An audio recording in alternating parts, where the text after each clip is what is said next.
Okay, so you said you haven't heard about the USS Gerald Ford, and like, okay, I need to say there is some uncertainty here because like, uh, what is for sure happening? Unclear. Because like the State Department, the Department of War, not keen on telling us what's happening here. There's been plenty of like, this plane went down in friendly fire, definitely wasn't hit by the enemy. We definitely for sure not Had going to a use had a this. medical incident, did it? Yeah. Yeah, exactly.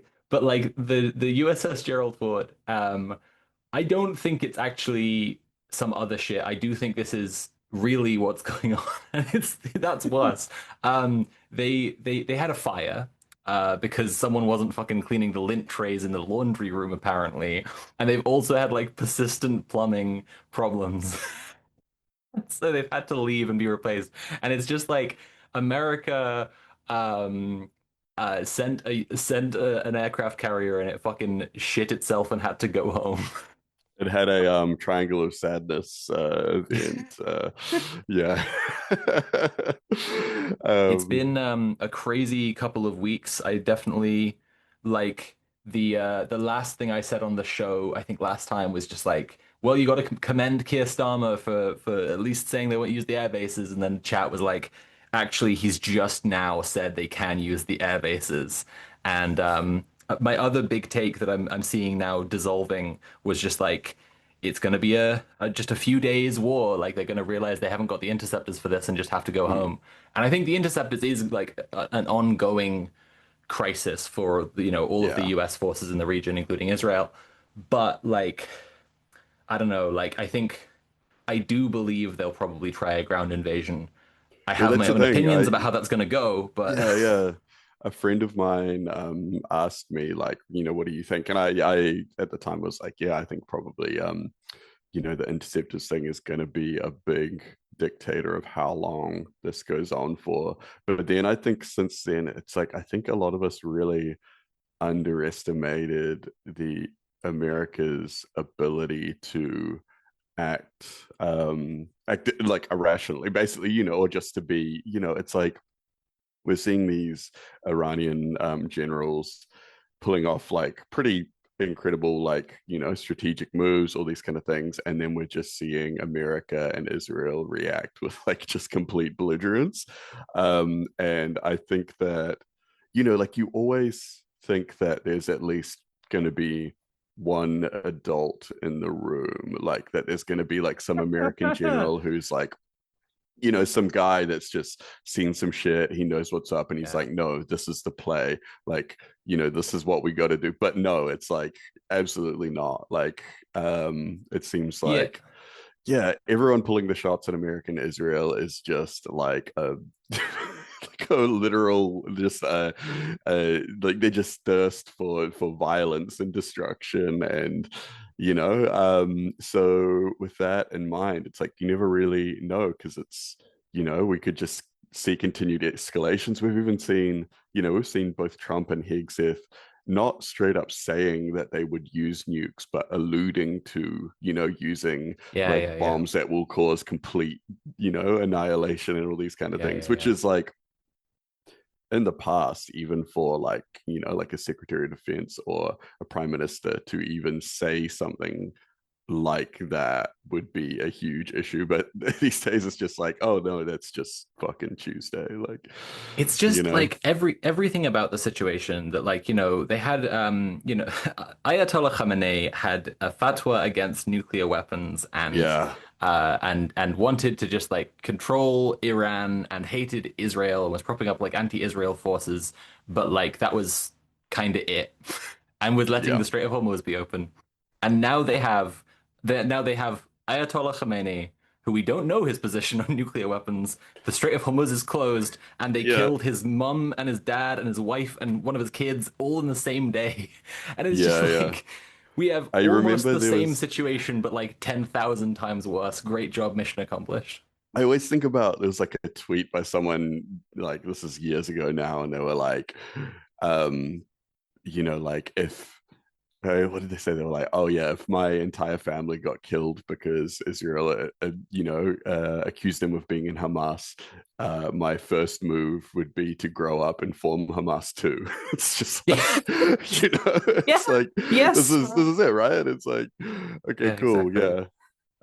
I also Like, like need to say the lack of ability to like you shouldn't under Obama people shouldn't have been trusting what the US State Department oh, says, exactly, wholesale. yeah, But at this point where like the Department of War now, yay, yeah, has said yeah, like journalists aren't allowed to report anything that isn't explicitly declassified and allowed by yeah, them. And then that mm, means that basically they aren't even talking to journalists, they're just tweeting stuff. And then journalists just have yeah, to report their tweets. At this point, it's just like they can just say anything. Like they're just yeah, I yeah, yeah. can't trust a single fucking thing that's going on, and it's a I nightmare. know, yeah.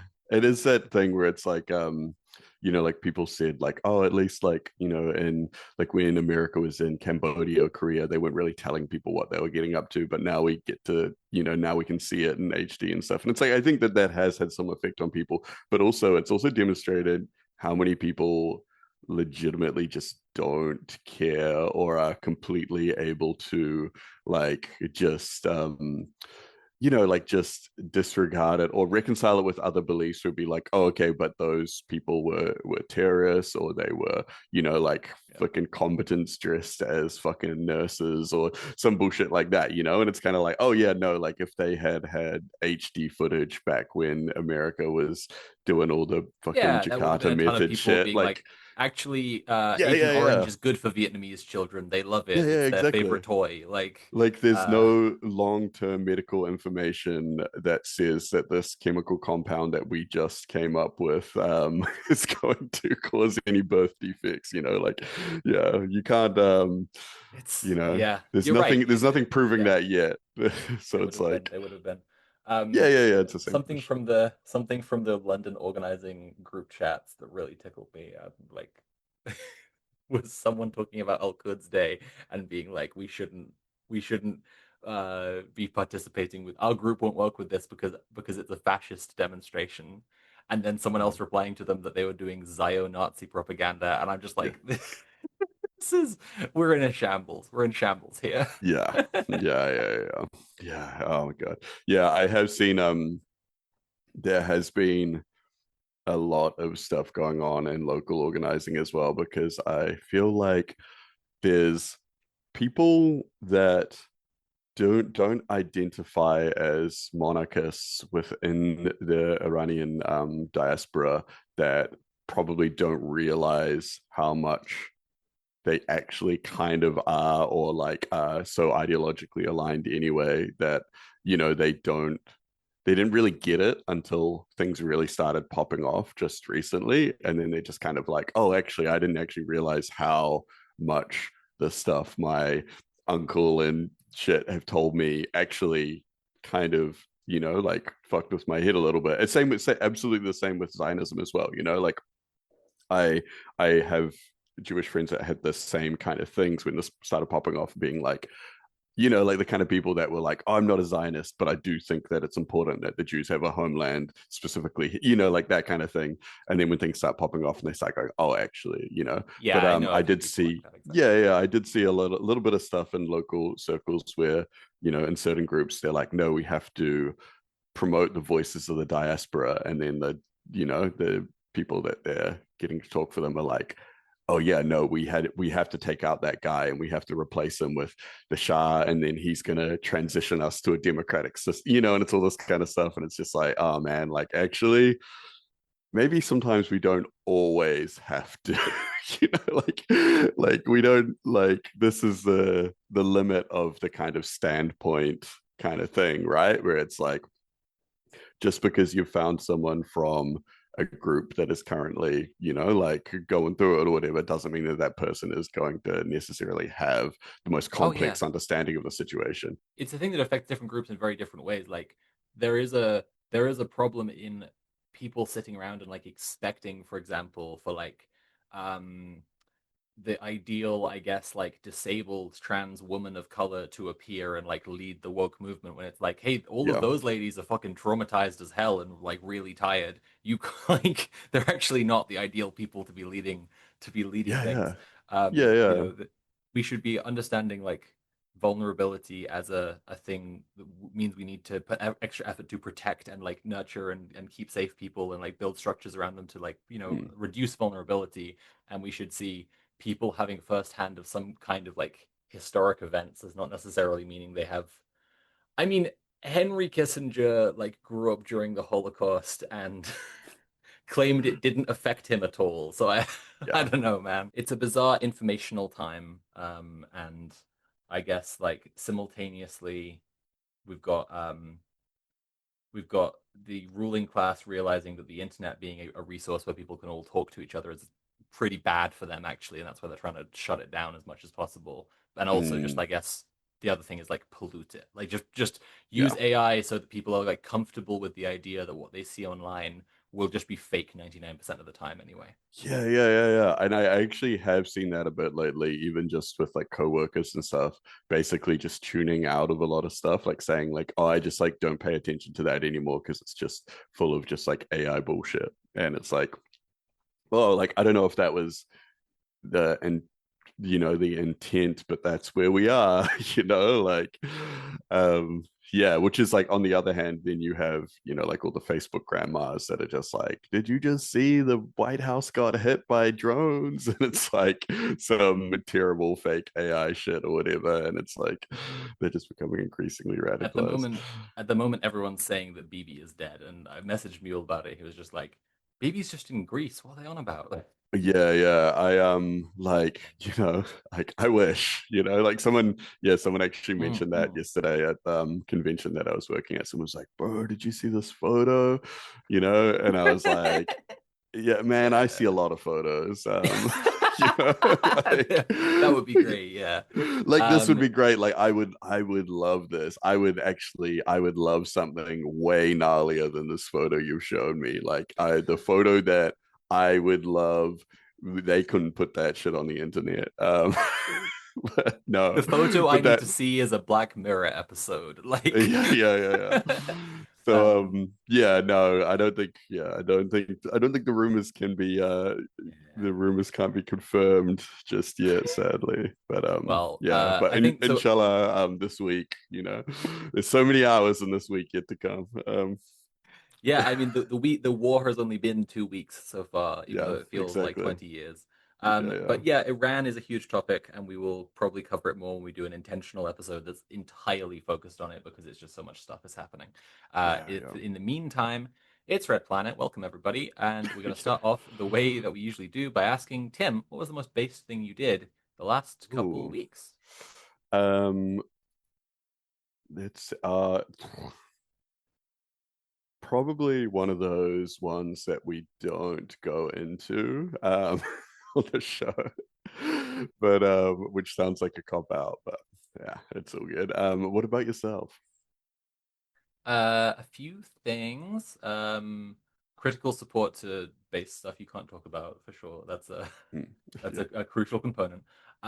So I organized a film night. I organized a screening for of Belkacebe and Yeah. Rompiendo Puertas for an org that I'm in. It was just like an internal screening. We did have some like I think like one other person who was like somebody's partner that they brought or whatever. But it was just like the purpose of it was to like get people on the same page about what's going on in Syria and like yeah, it was great. A lot of people said to me afterwards, like, I'm so glad I've seen that now. I'll be able to like discuss stuff way Yeah. better with everyone. I just know about the situation way better now. And I was like, yeah, that's exactly how I felt when Yeah, I yeah, right. first saw Belkacem. Mm. Yeah, and then like right afterwards, actually, I knew I wasn't going to be on the show last week before didn't happen because it was International Working Women's Day, of course, which is also the anniversary of the February Revolution for related reasons. Um, and I was at a big strike event for that with comrades. That was really fun.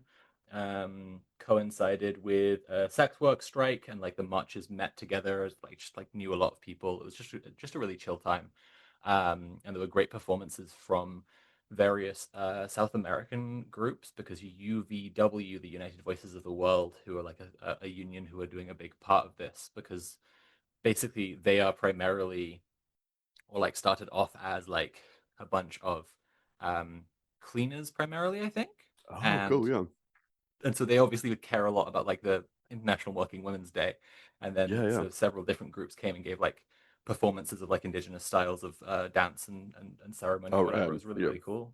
That was really exciting. Those speeches about like Venezuela and Cuba and attacks on yeah, like Yeah. Yeah. it was really cool in general. Um, It reminds in me there was this is just a slight tangent. I have to look up more about it. I can't remember, it's a long thing. There was a strike way back in New Zealand, well, not too far back, a couple of decades ago, that was it was like the typists union, that was like a women's union basically, of like this is back in the day when women used to do a lot of like typing, like and stuff. And it was at a time when a lot of the other unions didn't really join in because they were just like, oh, it's just like girl stuff or whatever. But then there was like this radical Maori progress protest group that got one of the bigger unions that was like predominantly Maori at the time. And it was like, I think it was like a lot of like, it's like meat factory workers and stuff like that, and like joined up with the typists union for this like massive fucking strike, which was like insanely sick. So you had like the picket line was like backed up by all these like just like solid as like meat work dudes. It was like great, that but fucking yeah. rocks. That's Yeah, great. so yeah, I do love hearing about when like specific unions Mm. like that do come from like really like gendered industries or whatever, but then do Yeah, turn up. the only annoying and like living out moment that I saw at the feminist strike was like a few people who had like signs and stuff that was like down with the US regime and the Islamic regime, and I was just Yeah, yeah, like, can we just try like this is all I'm gonna say, right? Instead of and, can we have then? You know? Just like just this one, that one yeah, first. yeah, Like yeah, all the other problems later, you know? yeah, yeah, yeah, Um yeah. so I also had it's been a busy couple of weeks actually. So I have Mm. two more things. One is that like I had a really positive like progress with just like being in community, had a meeting about like accountability in community, and just like it went way better than anything else that I've had in terms of conflict resolution and orgs like Oh hell including yeah. me. um and yeah, I'm just on like very solid ground with that now, like with organizers who have a very level-headed approach rooted in transformative justice to like Yeah. building a community, and it's really cool. Yeah, awesome. And besides that, I just had a hub shift. It was just a very, very average, quiet hub shift. It was like the after hours one, so it's just not too busy anyway. But we are working towards new trainings for cohort five. Joe, who's in my chat a lot, we've had on the show before. She's going to be training as a hub volunteer as well. So like things are moving forward. That's going to be an upcoming thing. I'm very excited about all of that. But we want to know what base things you, the audience, have been doing. So you can message us on any social media platforms that we are on, or send an email, is the way people usually do it, to based@redplanetshow.com. Include your name and pronouns, and if you're cool with it, we'll shout it out on a later episode, or may even have you on as a guest if you're up to some really rad stuff. Let's get on to the news. Tim, why don't you tell us about Kenya? Yeah, so this has been happening over the last couple weeks, but obviously we took last week off and stuff. But in Kenya, the Communist Party leader Buko Mole has been arrested and has been detained for a while now on uh, a series of allegedly fabricated charges. So yeah, the case against Booker Amole is falling apart. He's Secretary General of the Communist Party Marxist in Kenya. So yeah, that's as opposed to the Communist Party. He's a Communist Party Marxist. The main witness and the person who made the complaint have both backed out. They say the police made everything up and used the justice system to go after him. So, which is a huge move, a huge win for Amole, because yeah, he was taken without a warrant, tortured, and put into prison. So On February 23rd, Amole was violently abducted in Isiolo town by plainclothes police officers who produced no warrant and offered no identification. He was beaten severely, tortured, and brutalized. His tooth was broken, and his hand and finger was cut with a knife. He was transported for hours and then dumped at Molongo police station, a facility notorious for extrajudicial killings and enforced disappearances, by the way. Denied access to lawyers, family, or party members. Amole was later transferred to Kitengela Remand Prison with a bandaged hand, the court denying him both cash bail and urgent medical care. So the state assembled a case against him only after his detention. So they arrested him, put him in jail, and then started working on what they were going to charge him with. So the charges include attempting to kill police officers and connections to a Venezuelan drug cartel. Which so Wow. these are fabricated because the CPMK, the party that he's part of, had organized protests in solidarity with the Bolivarian government against Washington's imperialist intervention in January. So these charges still remain against him. So purely for having a communist party protest in solidarity with what's happening in Venezuela, the Bolivarian revolution, they have been charged for so because we get all this language about Venezuela being like run by cartels and all this shit, which is like just completely bullshit and is American fucking wet dreams or whatever. So they've used that language and been like, oh, okay, well, Venezuela is a drug cartel place. So these protests in solidarity are, like these are coordinating with a drug cartel, basically, which is like, it's crazy leaps and bounds. But this is like, for this kind of McCarthyist thing is like absolutely not unusual. So yeah, so those charges remain. The demand for Amole's release gained international backing. Tens of thousands of posts circulated on social media calling for his freedom. The campaign was amplified by users with tens of thousands of followers, all this kind of stuff. And in some cases, yeah, hundreds of thousands of followers. So reflecting the broad outrage provoked by his abduction and concern over state repression in Kenya. So yeah, and this is while the regular media has stayed pretty silent. All these people that love to talk about free speech and all this kind of stuff until a black Kenyan Marxist is in jail getting tortured. Over politics. So this is clearly a political hit by the Ruto government. They went after a well-known communist with fake charges about guns and drugs. The whole thing looked stupid when the landlord said no drugs were found. Yeah, because that's what they said. They said that he was dealing drugs out of his house, and which they've had absolutely no evidence of. And they said that he had a gun without a license, but he Like has this a guy's a totally legal gun communist. He's license. probably dealing drugs. If we say that, we'll probably find some drugs. It'll be fine. Yeah. Like we're probably going to find some weed and some drugs. And they didn't even, like, and he has a gun license and like he did own a gun, which is like not unusual in Kenya, but his gun license is legit. Um, so yeah. They dislocated his arm, they strangled him, they put him in solitary confinement. Yeah, and this is in a prison. The initial prison that he was in is notorious for like torture, killings, and even just people just disappearing into the system. So yeah, they tried to make him confess to being in the drug cartel. So yeah, they used the same lies the US told about Venezuela's Maduro. And this just kind of shows how connected a lot of these methods are, even if they aren't directly communicating. Like I don't think the local police were directly in contact with the fucking Americans going like, oh yeah, we can get them on the same things as we got Maduro. But it's probably a case of having very aligned interests and seeing what they're doing over there and being like, oh okay, actually we could use that on this local guy. So yeah, even after everything, Amole kept going inside. He taught other prisoners and even guards about class struggle.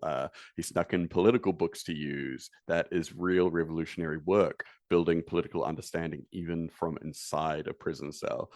yeah, a lot of people have been sharing around the photos. You can see there's pictures of him just in his cell with other cellmates, or like even like through the bars talking to people, and he's like got these like little books, and he's like teaching. This is like very similar to like the Black Panthers in America, like going into jail and teaching people there about class war, class struggle, educating them. And like this is why this is even in America at the moment, they're like gutting the libraries of their prisons and everything like that. Like it's a small place with limited things to do. People will fill their time with like working out, reading, or whatever like that. But to a person like Booker, who has a real revolutionary further, he is kind of like, oh, this is actually no, this is a great place to spread the good word. um so yeah, I think yeah, more power to him. I hope he comes out of this okay. And I can see this being like an increasingly like a radicalizing moment for the communists of Kenya, and even like like an opportunity to like when people go through things like this and they come out the other end, it tends to have an effect on people that see it, like other people, even people that just kind of like lean a little bit left but aren't really like, decided where they sit, and they see like, oh, we know this guy's a good guy, and look what happened to him, look what they're happening to him. Like maybe we should be paying more attention to what is going on there. So yeah, hopefully it only bolsters the cause. But we'll keep you updated.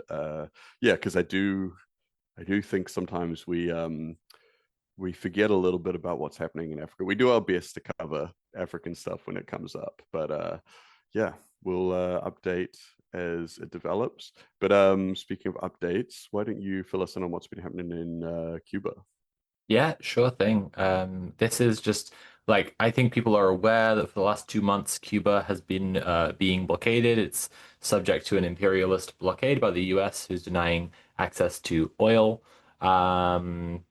Cuba has been blockaded or sanctioned ever since the communist revolution, and like it's been back and forth, right? Like Obama weakened it a bit. There's been like developments in different directions, but like as part of the broad sweep of imperialist moves that Trump, started out the year just like blasting one imperialist conflict after another. Like it was literally just after the kidnapping of Nicolas Maduro. Um, it was escalated to a blockade.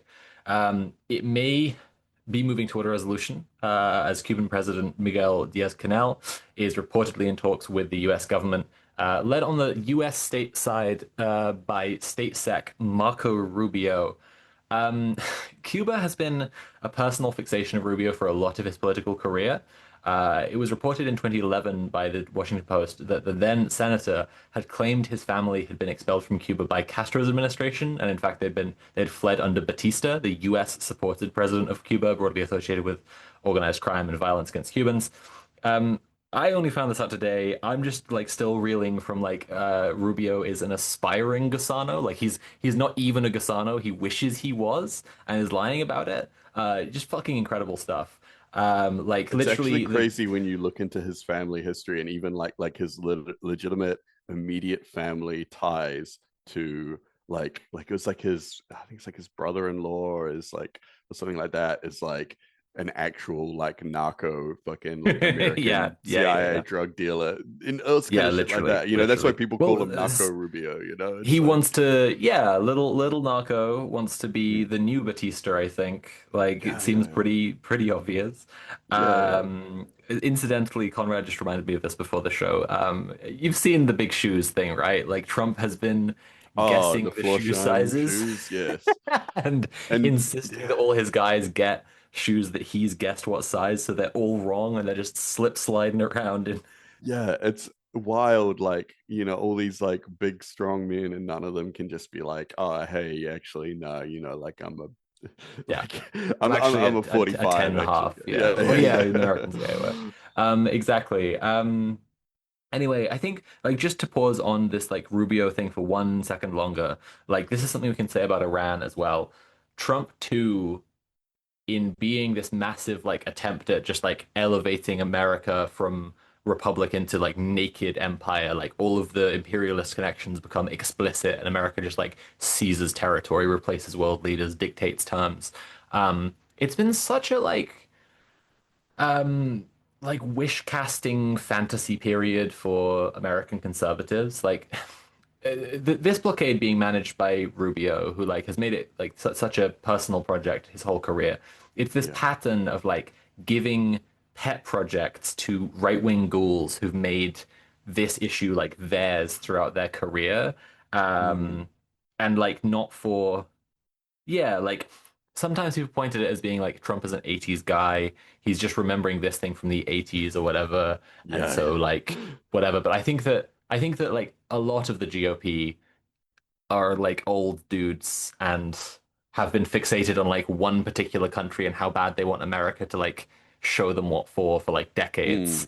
Mm. And that's Rubio with Cuba Yeah. entirely. So, that's I don't know. I don't know what to make of that except that it's fucking gross. Yeah, yeah. And that clearly he wants to be the new Batista. Yeah, yeah. Um, And also, yeah. like, I feel like a lot of people forget that how Cuba was treated by America prior to the revolution. Like, like aside from like obviously all the slave stuff and all that, like domestically, America treated it kind of like its little fucking, like little brothel island. And it was like, like men in power in America would go over there and just do like horrendous, like disgusting things. And I feel like America loves the idea of having some kind of like little island paradise, like just where it's like all these like like fucked up freaks in Miami can just like dip over for like some kind of insane like cocaine fucking like bender and just yeah, just brutalize some young woman or something like that. So it's like when you put that in context of the Epstein regime, it's like, oh yeah, no Mhm. wonder they want fucking Cuba back. Like that Yeah, was of their course, of original fucking course. little St. James. Like, That is you something I know. need to say about like the broader this wave of like these imperialist conflicts, although I don't think they're gonna last long term, like I think this is all this is all about to come to is starting to, teeter now.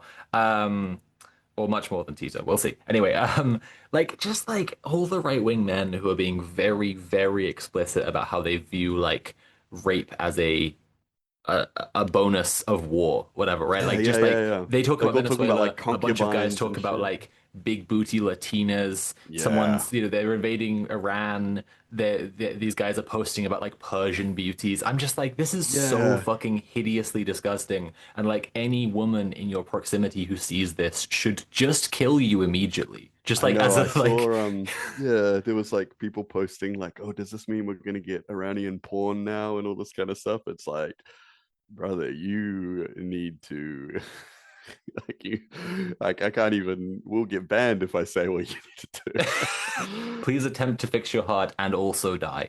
Yeah, yeah, yeah. Anyway, Also right. So investigate those drinks under the kitchen sink. Yeah. so back on Cuba, the fuel shortage, if people have not seen this stuff going on, but I imagine you have, although there's obviously other stuff going on too. The fuel shortage caused by the blockade has led to power outages, food shortages, and strain on hospitals, with international human rights groups and activists calling for an immediate end to the US intervention. Sometimes people like, why would this cause like a food shortage or whatever? And it's just like, dude, because it's power and like power, Yeah. farming is industrialized, right? Mm. So the big development just now is like, besides the talks, activists, including streamer Hassan Piker, Irish rap group Kneecap, and union organizer Chris Smalls, have announced their participation in a convoy to Cuba in an attempt to break the blockade, similar to the Samud flotilla to Gaza last year. It's called the Nuestra Mm. America. The convoy is set to depart March 21st. So either from that or the talks between Diaz-Canel and the US, we should soon have an update in the next few weeks on Cuba again. And that's just the Yeah. the medium, the meantime update. There you go. How about you tell me about more communists getting arrested? This time in I Jordan. know, yeah, that's like the theme this week. But yeah, so Jordan has arrested three Communist Party members without charge. So the Jordanian Communist Party has confirmed the arrest of two of its leaders, Dr. Omar Awad and Osama Zain Eldin, in what the party describes as a crude and arbitrary crackdown. This follows the recent detention of another party member, student Bahar Eldin Elagan, showing a clear pattern of political oppression by the authorities. So, the party has condemned the arrests as a desperate attempt to pressure them into abandoning their principled positions on national and regional issues. This is a blatant assault on the Jordanian constitution and international human rights law, specifically targeting communists for their political activities and opposition to state policy. So while Zain Eldin has since been released without charge, Awad and Elayan remain in detention. The selective release suggests the state is sending a warning while holding others as a show of force to intimidate the broader left and silence dissent. So that's the kind of thing, right? Without charges, like you're in a really shitty position without charges, but it does show that they're just like, oh, if you play ball, we'll just release you. Like, like it's fine. We can just let you go. It's so easy for us, but we're gonna hold on to you guys to show that, like we can just do this. Like we can do whatever we want. Um, yeah, so it's part of a wider campaign by America's regional allies like Jordan to crush opposition amid Israel's US backed wars against West Asia. The regime is desperate to silence any voices that challenge its alignment with imperialism and the brutal aggression against the people of the region. Yeah, I definitely think this is going to be a thing that we see more in places like Jordan. And I mean, it's like I say, like the UAE, but it's like, is there a leftist, like I haven't really ever heard of any kind of like communist organizing in the UAE. Like I mean, I wouldn't be surprised if there had already been waves of pretty brutal repression in the past before now, considering Yeah, like considering it what would have they to be a get up slave to. revolt. So like, Exactly. Yeah. That's what I mean. Like it's yeah. So but yeah, I wouldn't be surprised because yeah, like a lot of the people leading these anti-imperialist protests and the people that are actually out in the streets in these countries are generally communists and anarchists. And so we're even seeing in America right now, just the other day, a bunch of anarchists arrested and charged with pretty crazy charges, which we'll probably maybe go over in a future episode of Red Planet. Um, Arrested basically for being anarchists and doing anarchist stuff, like owning a lot of black clothing and having a printing press and shit like that. Which is, like we've seen this before, even in New Zealand, there was waves of leftist suppression where the printing press that they had in particular was, deemed, like this was like a criminal activity that they were making their little like trade union flyers and things like that because it was anti-government activity. But yeah, so yeah, we'll try and stay updated on that as we can. But yeah, why don't you tell us about some of the ongoing horrors in the UK at the moment? So oh, it sucks so bad. I hate West Streeting so much. So it just really, really sucks. So like the puberty blockers for trans kids have already been banned for a while, and they keep on extending the ban. And it's currently on an indefinite phase with like a 2027 review suggestion or whatever. But effectively, like the main treatment that trans kids are given, which is puberty blockers, E blockers or T blockers. Um, have been banned for a little while, and now this week they've brought in a further ban to stop anyone under 18 from having the other component of HRT. So this is basically like the the medication that they were giving to trans kids was already bad. It was not what trans kids want. Like trans kids want to go through the puberty that aligns with their gender. Um, like go figure. Um, and instead they were being given like half of HRT, so they were like not experiencing any puberty, which is I wasn't like out as a kid, so I don't want to speak for them too much, but arguably better but you still want to just have your like have puberty at the same time as other people are Yeah. having their puberty and like be a normal Yeah, yeah, kid. yeah. And Um, just be and at, with all your peers going through similar things and yeah. yeah, and effectively, so some 16 and 17-year-olds were being given masculinizing or feminizing HRT, so they were being given testosterone or estrogen when they reached that point, basically, which like if the puberty blockers are banned, if no one can prescribe them, then uh then you're just waiting until this point where you are given like the service is doing nothing for you, even supposing you get to the end of the waiting list, which is Mm, like nigh impossible anyway for someone on the youth service. Like, yeah, this ban is a totalizing ban, and now it's just like all HRT for trans kids is completely banned, which is insane. Like this has already been proven to be killing kids, and NHS England and Wes Streeting, like they know they are killing kids, and they have like decided to do this like horrific cognitive dissonance contortion to like convince themselves, well, it's really trans ideology that's the problem that's making kids yeah. like think they're trans and then they get really depressed and they kill themselves. It's like, motherfucker, they asked for a medication, a medicine, and you denied it and these kids died. You know what you did. So it's really disgusting and like this kind of final nail in the coffin to state provided care for trans kids this week is really fucking distressing. Mm, Um, and then like on top of this, um, oh, sorry, I wanted to read from Human Rights Watch. So Yasemin Smolin's writing for Human Rights Watch in an article saying that officials should reverse this decision.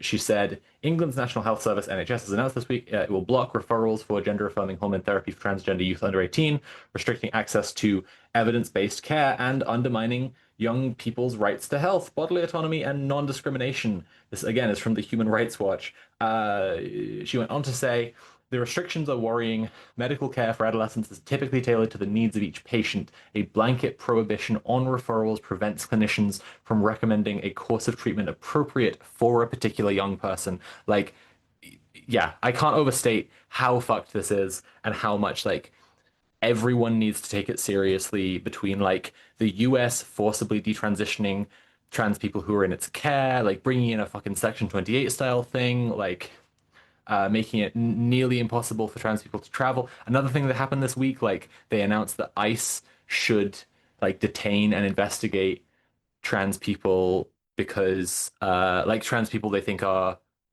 like migrants because if a trans person is a migrant then their visa would be invalidated by them being trans, and so basically like ICE can now detain any trans person or anyone mm, they suspect is trans who they also think is a migrant. um like this stuff makes it incredibly clear. And again, if those people are then detained and there's a federal ban on providing any kind of trans healthcare, they are that means ICE catching and forcibly detransitioning trans people. Like this is genocidal. There is reasonable to say there is a genocide in its early stages in the US right now. Like it's been something we've all been able to see coming, and so I think a lot of people have said like have been seeing it as like a thing that's happening to some degree already for a long time. But like at this point, it is inarguably happening. Like it is clearly happening. Um, and and yeah, like we need for cis people to take it very seriously. As I've always been saying, we also need to organize. Like I need for trans people to appreciate that cis people will not know totally what to do. Like unless they're like Tyler Robinson, which is not like the organizing strategy to liberation that I believe we need. Like cis people are not going to know what to do about the situation if we don't organize together and agree together on what we'd like to ask cis people to do for us. And if we do that, there are tons of cis people who are willing to help. So like we have to organize. Again, watch my trans organizing video. So that's the news that's happened. The news that's oncoming is that NHS England has ordered an evidence review into HRT for trans adults.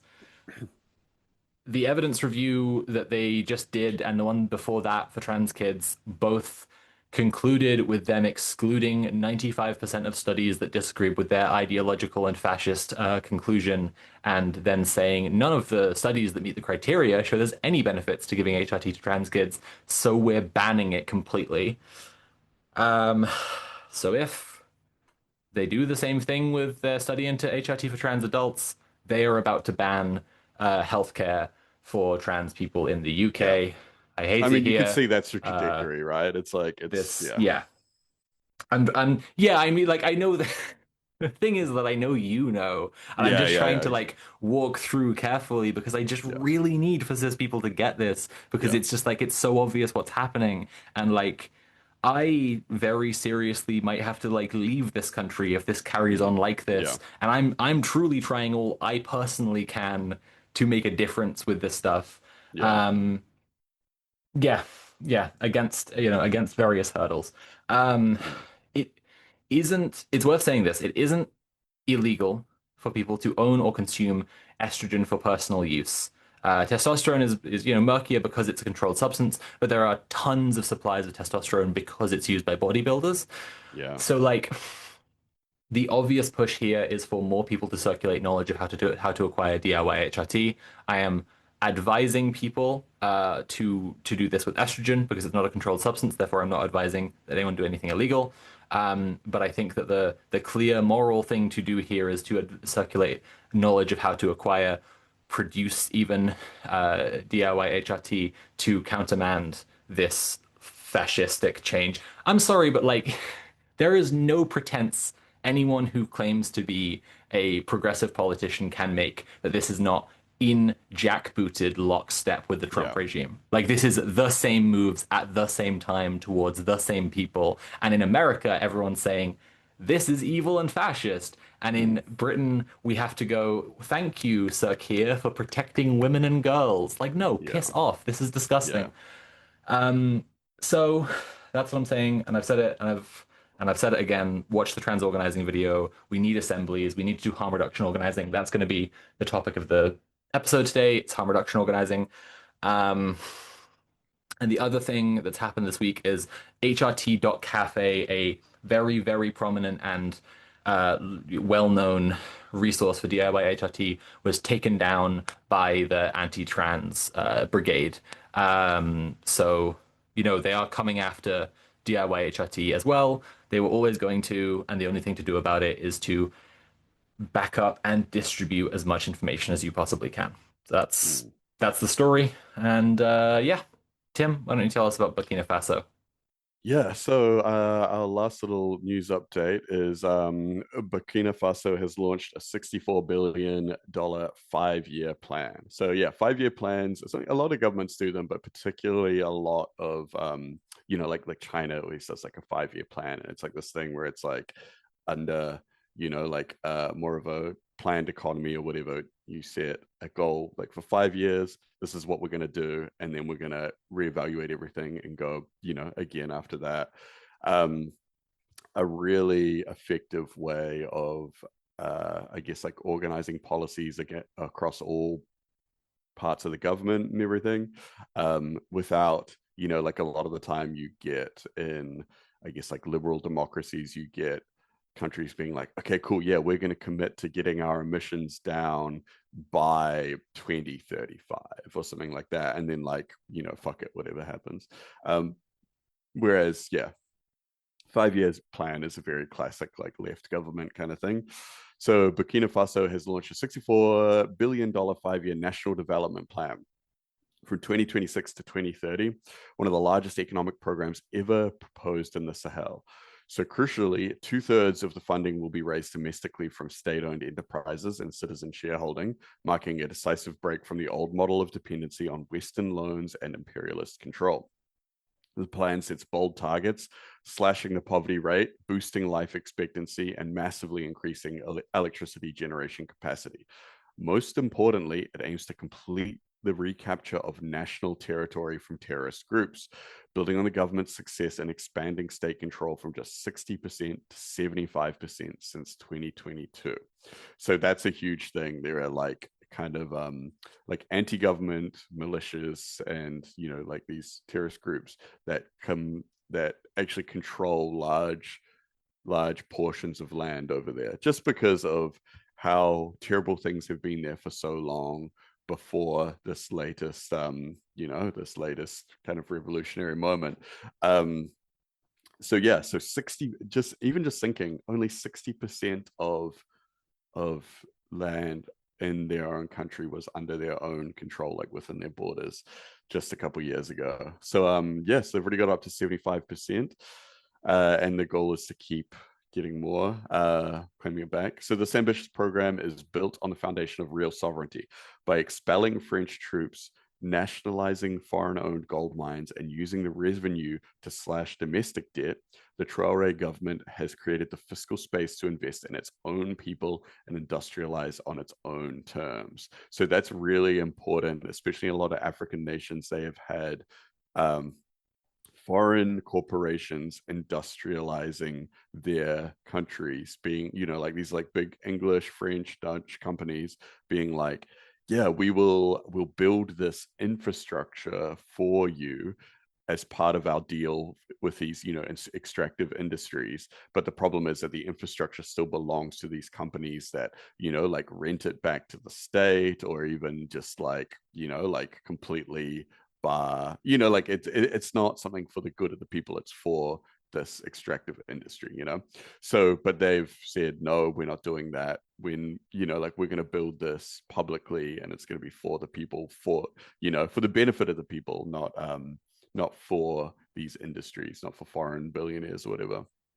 So the NDP prioritizes local processing of raw materials and infrastructure for industrialization, rejecting the colonial logic of exporting wealth and importing finished goods. It's a genuine national pact for endogenous development, proving that when a state breaks from imperialism and serves its people, transformational change is possible. So we always see, we see Americans, we see whatever, and they always talk about, like, Australians, New Zealanders as well do this, where they talk about like, we want policies that are like America first or whatever, and then they're just like another billion bombs to Israel or whatever. Whereas like this guy is actually going, no, like we are pushing policies that are directly going to benefit our country and Yeah. our people to help us in the future. Well, it's Building up a solid base. the crucial difference between like Americans first and like Burkinabe first is just like that if you're talking about getting minerals from your own country and Yeah. processing them and then having them in your own country, having processed them and like that benefiting your people, that's very different from what Americans like putting Yeah. Americans America first first is means like, what can we steal from Venezuela? yeah, like taking everyone else's shit, we get it Yeah, first. that's 100% the thing. Like, like when we get Burkina Faso first, they're like, we as a government are working for the benefit of our country and our people, but Yeah. America first means America first in world, number one, baby, Yeah, nobody exactly, else. exactly. Like, It isn't, I need to point out it is a nail-biting moment because like African leaders saying we're going to use the mineral wealth from our country for the people of our country, famously not super popular with yeah, yeah, the powers famous that last be. words, to be honest. Yeah, exactly, exactly. So like, critical support and Yeah, prayers for the health and well-being of Captain Traore, IMO. yeah, Yeah. yeah. Cool. Um, So yeah, so that's been the news for this week. Just brief little reminder, we are a show that is kept running by our patrons. So yeah, if you want to support us, you can jump over to Patreon. There's a bunch of different levels for whatever level whatever you want to contribute. But yeah. So let's head over to this week. We're going to be talking about harm reduction organizing, right, Soph? Yeah, absolutely. So like we've talked on the show a bit about harm reduction before. We had Cena from Rats on the show, as well as Juan came on a bit and talked a little bit about drug decrim in concert with a bunch of other stuff. And those are comrades of mine, who I kind of most directly organize with through the hub, although whatever, they're also friends. But like um, I think I having having volunteered with and organized with the harm reduction hub for a little while, like I'm very, and having read a lot around the topic, I feel quite passionately about harm reduction organizing at this point, and I think that it's quite important to talk about it in this moment we're in right now. By which I mean the collapse of empire. Like I think we all broadly just kind of agree the empire is clearly shitting it's shit its pants and it's going home. Like it just like the USS Gerald Ford. Um, and I think that like everyone kind of agrees the empire is collapsing. Everyone kind of agrees that there's going to be a massive financial crash very soon. Um, like we all can see quite shit times coming up. And like I think it doesn't do to for us to just like in a kind of detached and spectator sportish way be like, yeah, fuck the empire. I'm glad it's collapsing because like we also live inside the empire. And we're also like, yeah, like Exactly. Yeah. It's like, well, what's coming next? You know, like, yeah, exactly. yeah, And if we want what comes next to be better, like we have to organize, and that's the basis of the show, right? Um, but I think that like how we specifically need to organize is that I think we need harm reduction organizing, and that's kind of the take I'm bringing to the show today. Is that like we need to view things through a lens of harm reduction, enormously, going into the the rest of what 2026 is going to look like in the years that follow, I think, because yeah, like you need to be uh as leftists. This is something our comrade Luna Oy said to us in a very early episode of the show. Like in a revolution, you need to make the organizing you're doing be the place people turn to when they have a problem. They should come to you if they have a problem. And like we all again agree, a lot of people are going to have a lot of problems increasingly.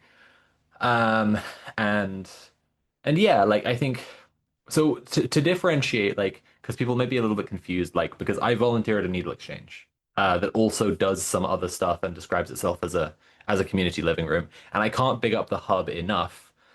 But I'm not specifically saying we need just a ton of harm reduction hubs. When I'm saying this, like one of my comrades makes a distinction between capital H, capital R harm reduction and lowercase h and r harm reduction in terms of like the abstract concept of harm reduction and everything it can mean.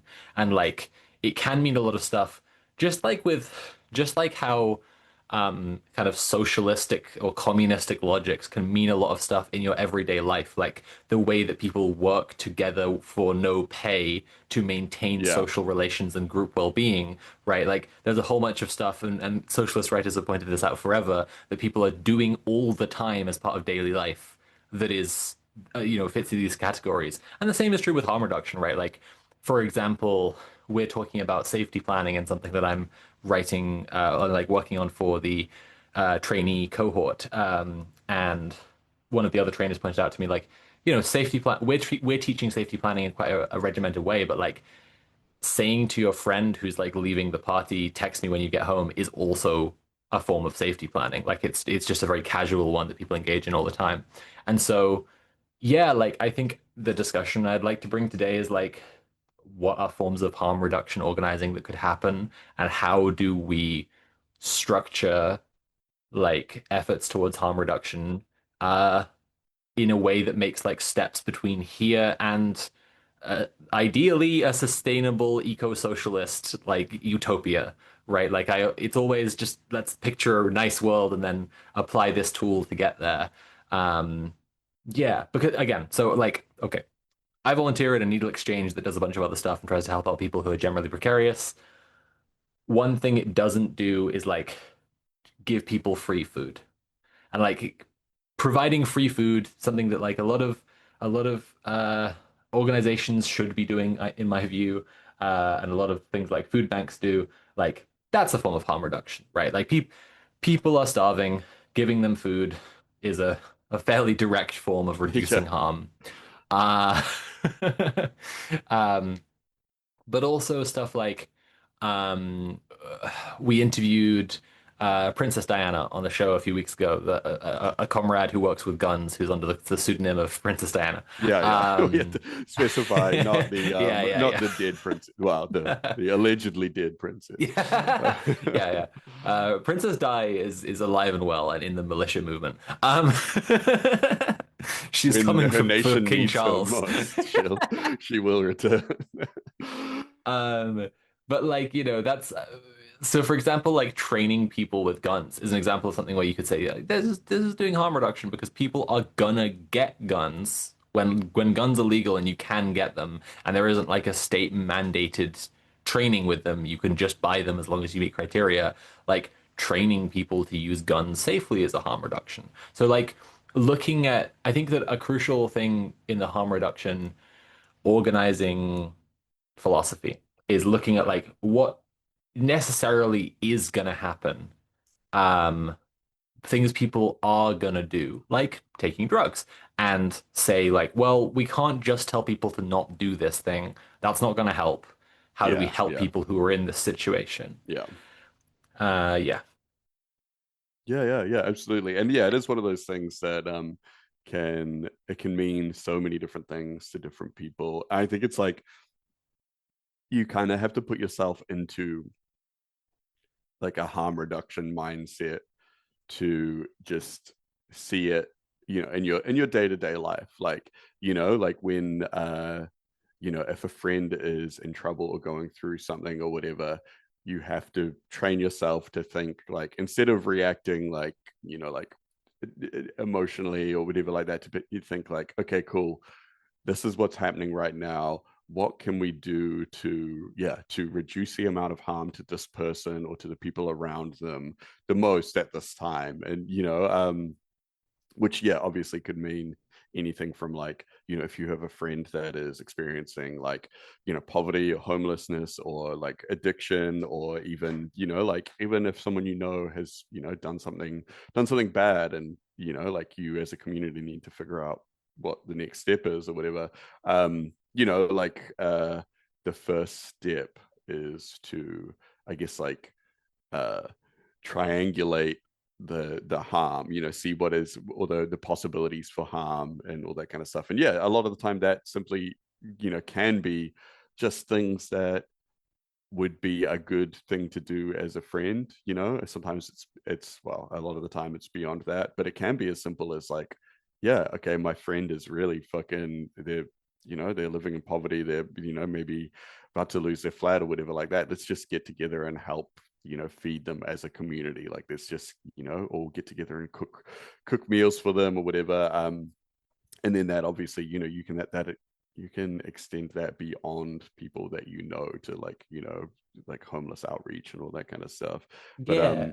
yeah, it is a huge thing. But I guess what we want to talk about is organizing through harm Mm. reduction, as opposed to like just as like a personal thing Yeah, or for sure. whatever, Yeah, yeah, yeah. like yeah, There will, there's two sides to this I think that are important. One is like bringing harm reduction into organizing spaces that are doing other stuff already, and the other one is like organizing where the purpose of it is harm reduction.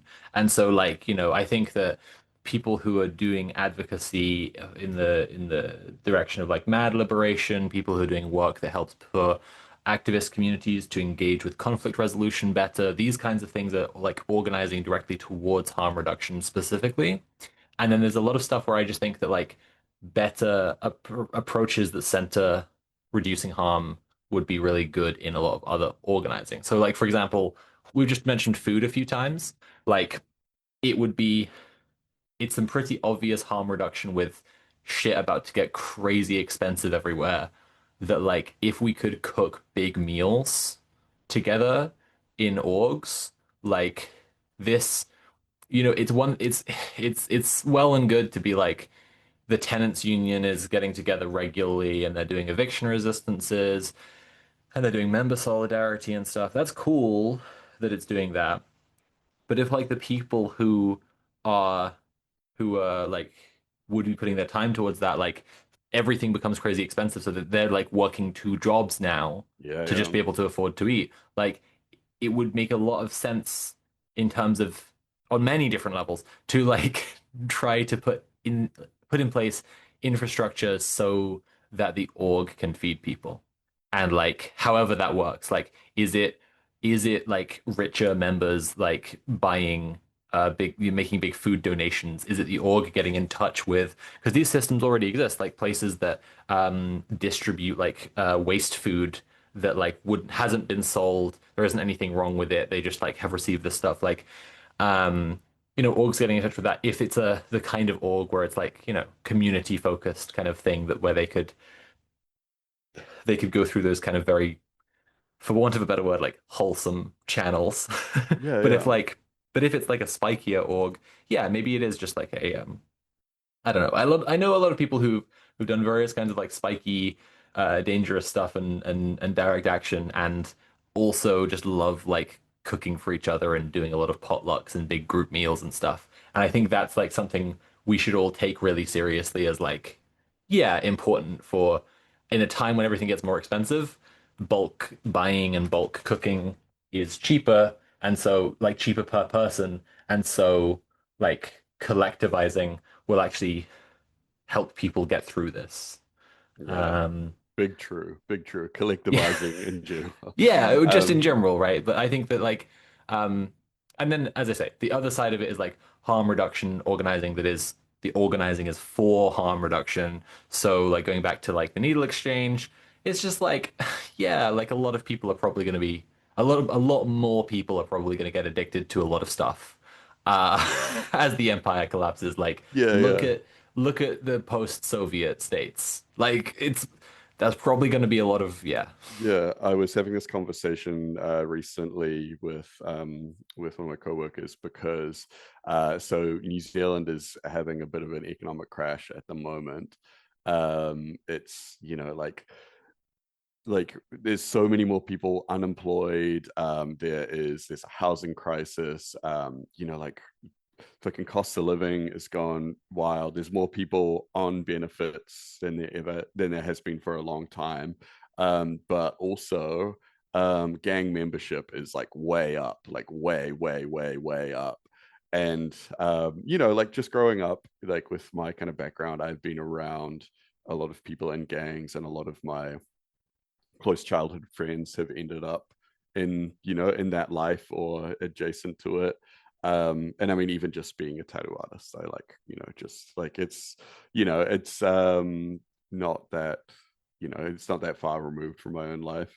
um and there are gangs that are doing more for their members, and even not even just their members but their local communities than like than the government and work and income is and stuff like like, and I mean, this isn't to say that all gangs are great and they're nice, nice organizations full of nice people, whatever, like that. No, like, definitely, like, I don't want to simplify things like that, because obviously they're not. But like, I've heard of Mongrel Mob, I've heard of Mangukaha, like Black Power, and I've heard of who else was doing one? The Tribal Hawks, which is like a smaller one, kind of central North Island, all doing like community meal feeding things, where it's like everything from just like having like gigantic barbecues to literally like delivering food packages to older people in the community and all kinds of things like that, which is like uh it's like it's like, especially considering we have a government at the moment who has kind of like banged the war drums again about gangs quite a lot and has put out a lot of like anti-gang legislation and all this kind of stuff. But then you go into these communities and it's like, oh, okay, well, there's a guy with a patch that comes down and delivers frozen meals to, like, to all the komatua, like all the elders and stuff like that. Like, he does that once a week. When was the last time you saw a local MP in your fucking community? Like shit like that. And it's like you get a lot of, especially in small town New Zealand, predominantly Maori towns. You have a lot of people that are a lot closer to these gangs that are running what is essentially like mutual aid networks, and they are doing harm reduction, like obviously alongside other terrible stuff. But it's possible for small groups of people to do these things and organize in this way. Like obviously, when the mongrel mob are not part of any kind of great like leftist project or anything like that, but if a small regional chapter can get together and start making frozen meals, even start making like prepackaged sandwiches for school kids and things like that, then there's definitely there's the possibility that like you and your friends can get together and do things like this as well, even if it is just for you and your local friends or whatever that you have contact with, because times are tough or whatever. But yeah, it is, yeah, like I do think it is interesting where this kind of like I guess like naive, and I mean naive not in like the stupid way, but in the kind of like kind of like they're kind of planning, like it's unplanned in terms of like a long-term plan sort of thing. Like this kind of organizing pops up in these places, within the so-called like lumpen proletariat or whatever. um like it is, yeah, it is happening, and I think it's people can be doing this as well. Like a lot of leftists can be doing this, Yeah, that definitely. figure Like out I ways to do think it. so for example, like we've talked to people on the show before who have been part of like anti-raids responses, like whether they've been part of like not everyone who's part of an anti-raids response will be part of an anti-raids network, but the organizing that's going on is the anti-raids network. But Yeah. like quite sadly, like a lot of the time people who are being detained and then they get let go because the community show up, whatever, like they don't have any further support to like improve their situation and become less precarious. Like Yeah. one of the things we do at the hub, because we like try to help all like kind of over policed people, like at the moment as things get worse for trans people, for example, like we're trying to improve our programs for trans people. Hopefully soon I'm going to have something called the Hormone Club running, where basically we just gives people space to inject and to like get good guidance and resources to do with HRT. But we help out people with precarious migration statuses, and like Mm. we're in a beneficial position that like we're close to the charity release, and so we're like able to like have lawyers like get in touch with people or whatever. But that's something. Firstly, that's something that like we could be, lots of people know a lawyer or know someone who knows a lawyer, you know. Mm. There are pro bono immigration lawyers out there, and some of those people would like to get involved with a community project if the community project just like emailed them. Yeah. Um, but like, but even besides that, like some people just need like a space with an encouraging presence in it to like get Mm. paperwork done. And that's something in common between trans people and immigrants is that like we have a lot of annoying like life admin paperwork shit that we need to get done that is made harder by the state and made like really high stakes by the state. And so like just having a supportive space where we're encouraged by the people around us to do that stuff makes actually quite a big difference. And that's like this is some of the stuff where it's like it's hard to overstate the value Yeah. of working to claim a space that can operate as a community hub and community center because the things that Mm. people will use it for once it's there are way more than you like will have thought of. Yeah. Yeah. Um, yeah, and I do kind of despair at like I don't know. It's always very cool when a community comes together and does a bunch of shit in response to like fascist escalation. For example, Minnesota. Like Mm. with the Minneapolis community, like the amount that they've done to protect their neighbors is absolutely beautiful to see.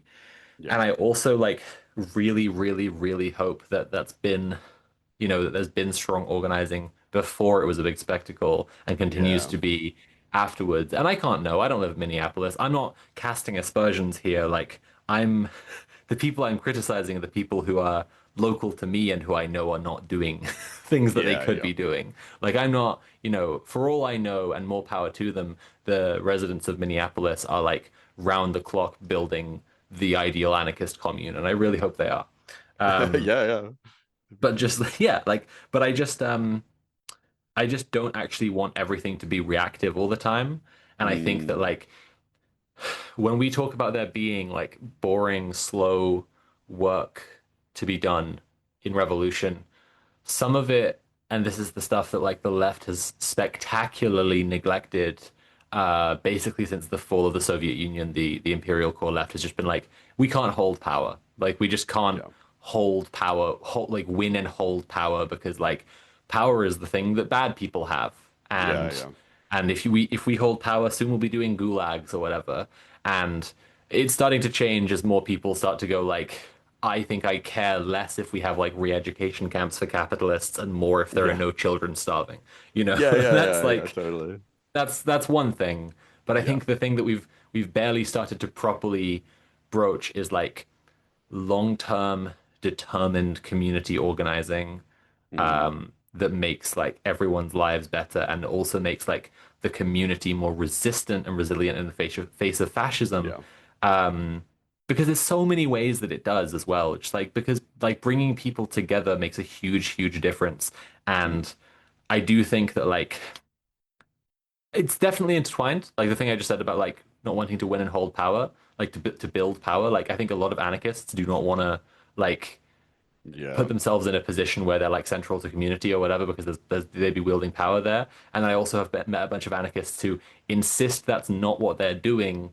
They just incidentally are completely central to community and wield a ton of power. And that's worse. yeah, That's infinitely yeah, worse because yeah, then you're yeah, not yeah, confronting it. Like power you don't acknowledge you have, you will abuse. This is yeah, something everyone like has to learn sooner or later. And like yeah, it's yeah, much better for you to be like, I'm in the center of this community in the hours where I clock on as an organizer. You know, like yeah, 3 days a week, I'm in this space and I'm doing things to help people, and I'm the person they come to when they have a problem. And that makes me in a very crucial role where I wield power because I'm trying to help people with that power. And then I clock off and yeah, yeah, I'm not yeah, in that capacity and I'm living my life like. While at the same time, obviously, it should try and be like intertwined with the way you're living your life. But yeah, like, yeah. still, you be conscious of it, and it's fine. Yeah, yeah, and I think it's also that thing where if you are organizing, to an anarchist ideology, it's kind of like, when you say, "I have this power because of this office that I hold or this position that I hold," that is not my power, but that is the power granted to me by the community because of this position that I am currently holding, and it's kind of, that thing where it's like, okay, and then the next person that takes over after me, that is power that the community has decided that, they will have or whatever. But yeah, I absolutely have seen that, yeah, that level of power wielded and weaponized, by people that don't necessarily understand or realize that that's what they're doing, or Yeah. Yeah. like the kind of the accountability that comes with that power, especially Yeah. if you're organizing as an anarchist. Yeah, I feel like okay, accountability is also a lingering word here, and I want to Mm. address that because I Oh think that yeah, like if we're talking about a harm reduction approach to organizing, and one of the crucial ways we establish like our understanding of harm reduction is to go, these things will happen. We can't just pretend they won't happen, so we need to organize to be prepared, right? One thing that will happen is people will hurt each other, people will be in conflict, people will let yeah, each yeah, other down, people will get mad, and people will spread rumors. Like all these things happen in community because we're human beings. Like we are apes who have developed like oversensitive pattern recognition and the ability to get depressed. Like we're not that smart. We are gonna yeah, piss people off. We're gonna fuck up and we're gonna like then also hear about people fucking up and lie about it to other people because mm, because it's a juicy piece of gossip. Like that is that's how human beings in community function. And the only way you can like have good outcomes and build strong community is by addressing that head on and being ready to engage in conflict resolution. So yeah, yeah, like yeah, it's so vital that people build strong conflict resolution systems at the same time that we're like trying to improve how we act towards one another. Because like yeah, if it's like if we're ready to just like tell people this thing, this way you acted was hurtful, harmful, problematic, inconsiderate, any number of things, like that's great that we can tell people that. But mm, when we then like are very used to like not being heard and very used to like that complaint going nowhere, we feel a need to like escalate it up to make it more serious so it will be properly heard. And like there has been a vanishing that loads of people have acknowledged, like among leftist communities and queer communities, Mm. of the ability to like make a simple complaint. You acted in this way and it hurt my feelings. You acted in this way and it was inconsiderate, whatever, and just be heard. And just like that's the whole size of it. It's just a minor, mid-sized, even large-sized thing, but doesn't need to be the absolute end of the world or Yeah, yeah, whatever. yeah, Yeah, and that stuff has disappeared because people have lost like conflict resolution skills, and people are just not practiced in just saying a minor thing. And that's one thing that I think, yeah, like um, I don't know, like firstly, that's a kind of everyday practice thing. If people are talking about like anarchist calisthenics and like oh, go break a rule to show that the state's power isn't whatever. That's cool. My anarchist calisthenics for you would be try telling someone no when their request would inconvenience you and don't just do the thing that's going to lead to you being burnt out. Try telling someone that they were like a bit rude to you, but it's not that big a deal. And just practice just like doing stuff like that. That will make a huge difference in your ability to like function as a community member. yeah, But then on top of that, organizing around it, like when we had Kelsey from Cradle Community on, like organizing around being able to like educate people into like doing better yeah. conflict resolution, super important. And on top of that, my anarchist calisthenics advice is just calisthenics. Yeah, yeah, It's yeah, yeah. really good Yeah, for just you. do some exercise. Yeah, You that's true. can do it pretty much anywhere. You can do it in your own home, do it in your lounge. Really good. And Yeah, what did they defo. say? A fascist worked out today, did you? You know, Always important. Yeah. yeah. Um, Yeah, super but yeah, true. actually, and that is another thing, actually. So uh like physical exercise and self-defense Mm, is, like an underrated aspect of, I think, I would say mutual aid and harm reduction, not definitely. Yeah. just for, like, because these things kind of like make you healthy or whatever like that, but um, coming into the era that we are coming into, I think things like that where, like, I mean, already, we're getting minorities, particularly like trans people, just like singled out and attacked, all these kind of things. I think especially if you have if you have the ability to or access to a gym where you can offer some kind of like community training thing, then that's a really powerful thing. There have been several initiatives like that over here in New Zealand over the years for like the queer and like trans community, but nothing really long term, because it tends to be that in general um, a lot of gyms and, even like just martial arts groups tend to be, I mean, it's like Joe Rogan brain, they tend to be very just misogynistic places. Oh yeah. um I've heard of similar things going on in Australia, like in Melbourne.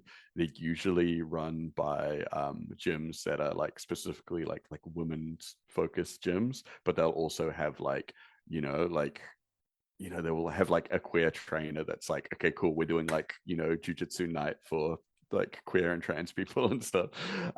Which, yeah, I've had friends involved with projects like that in the past. And I've recently talked to another friend who is a trainer about organizing something like that.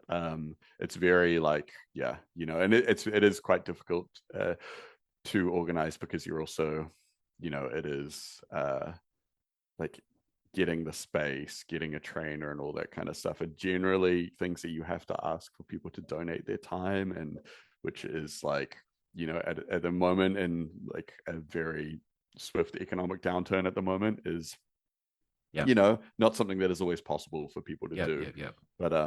But yeah, Yeah, that's part of the need for like this is something that the Zadists talk to us about is stack function. Like things don't have to just be one thing. Like in ecology, like most things do multiple things. Like if you think about a yeah, leaf, for example, a leaf photosynthesizes, it also perspires, it also like provides shade.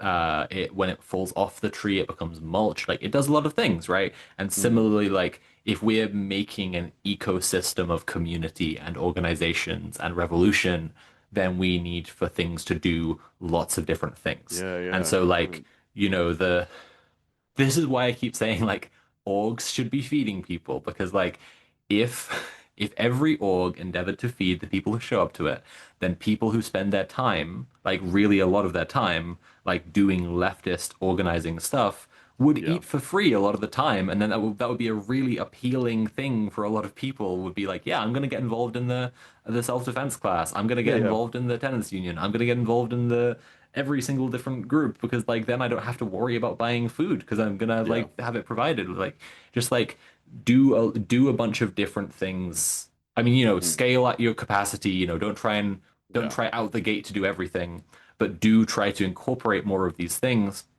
um so that people yeah, like have lots of things. But I think the ground level stuff would be, I think for me, like food, conflict resolution, and uh and like just a harm reduction centered mindset. Like if I look around the trans community, like there's a whole bunch of people who are having an unbelievably shit time and trying to escape from that with like risky sex and drugs and yeah, who are like also in poverty and also housing precarious. And I'm just like, okay, so I'm seeing a whole bunch of shit here where like if any given trans focused group, like, I know someone who does like self-defense classes, you just reminded me of it. Like, if any given group like also made sure there was food there, then those would be a couple of things already better because the exercise helps with your mental health as well as your physical health. And like food, then people are fed. And then if the people there are good with conflict resolution, then they're, practicing good being in good community with each other. And if those things can also be linked up to something that's, specifically very needed in your community, DIY yeah, HRT, right? Like this is yeah, what we've yeah, been talking about. Like if those groups also are plugged into like where people can go, what resources they need, sharing informational stuff. Yeah, like so that's broadly my thing. And I think like we have to it's going to be very hard to imagine because we all have been living in the international treats-based order yeah, for most of our lives. And, despite any personal like experiences of oppression, hardship, whatever, like we have lived inside of countries that are broadly very wealthy. yeah, And our countries are going to get less wealthy. And yeah, yeah, the wealth that there is already being like hoovered up by the ruling class, like, absolutely concentrated to the 0.01% Epstein class, the yeah, the yeah, pedophile elite, the yeah, crack yeah, pedophile squad are all getting their signing bonuses now. Even the ICE agents aren't getting their signing bonuses though. yeah, Like, yeah, yeah, yeah. so it's going I to be have tricky for us to all adjust to there yeah, yeah, being yeah, just less wealth in our societies, but there is going to be, and the way we get through that is together. yeah, So that's my yeah, piece. yeah. Yeah, definitely. Speaking of all that, one thing that has become very real, that is very related is our government announced like a tiered fuel rationing system just in the last couple of days, like a stoplight system, like when it gets to this point, private citizens won't be able to buy fuel anymore because it'll be rationed for critical function, all that kind of stuff. But since it got announced, there's been reports of yeah, a bunch of like private businesses and like companies that operate a lot of vehicles and stuff just buying out like vast amounts of fuel, like as much as they can, while the price is kind of skyrocketing already or whatever. So it's kind of this thing where it's like, oh yeah, no, that's like a very tangible example of the way that a country could get, like we could be less wealthy or whatever. Like we're a small island nation that has limited access to refined fuel. And we're already seeing how people with capital will, like hoard a resource the moment we think it might become yeah, difficult to acquire. So yeah, like this is like a very real example of like, oh, okay, cool. Well, what happens when that's like water? Like, yeah. But Yeah, yeah, but obviously, we mean like wealth in a broader sense, and yeah, resources are just a part of that. But yeah. Hmm.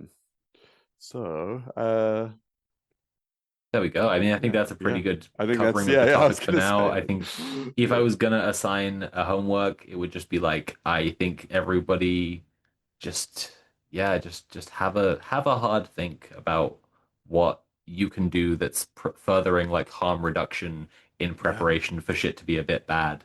Like we don't necessarily need prepper stuff, and if we do need prepper stuff, it's collectivist prepper stuff by yeah, preparing our yeah, communities. Uh and like yeah, like just make sure you're in some kind of org. If you're in some kind of org, talk to them about feeding people, talk to them about stuff people need. Like, as I said, like space to do paperwork can be a really simple stuff. Just like, mm, yeah, all sorts of things. And if you have successes with it, write into based@redplanetshow.com. There you yeah, yeah. go. I would say, That's yeah, it's something that you could do as part of this kind of same exercise would be to consider if there is anything that you or your friends require that could be precarious in nature. Like, yeah, like whether this is like HRT or like any other kind of like medication or something like that. And yeah, maybe just think even like as a group, perhaps what you could do or things that you could do if that was to become extremely precarious or things like that. And that way, hopefully it doesn't, hopefully there's no great insulin shortage of 2026, but having a plan is always good. And sometimes like I know people that have done stuff like this and then they've been like, actually, like maybe this is better than going through the old channels. you know that's um more and more people are saying it. yeah, yeah, yeah, More and more exactly, people are saying like it. The secret witch's brew is actually better than the shitty pills and patches the NHS gives you. the shitty pills and patches that puts you on a list, Yeah, yeah, yeah. exactly. uh Exactly. but yeah, No. so consider that, think about that. Mm. And yeah, so that's yeah, I think that's it for this week. I think so. So Yeah. yeah, yeah, we'd like to remind you all that this show is only made possible by our Patreons, especially our sicko tier patrons. It's a top tier, which contributing to that tier gets you a little shout out on every show, which looks like this. Thank you to our sicko Risk Inverse, who's our sicko that's been with us for a while now and really helps contribute to the costs of running this show with all of us and our producer Conrad. But there's many tiers. You can jump on there, check them out. You don't have to be breaking the bank every week, but any little bit helps. But in the meantime, if someone wants to hear more from Soph, where can they find Soph from Mars? Yeah, it's all my links together are at linktree.ee/Sophie from Mars. I make video essays. I stream critiquing liberal op-ed pieces on the liberal slop stream every Friday, well, most Fridays. And sometimes I do little game streams as well.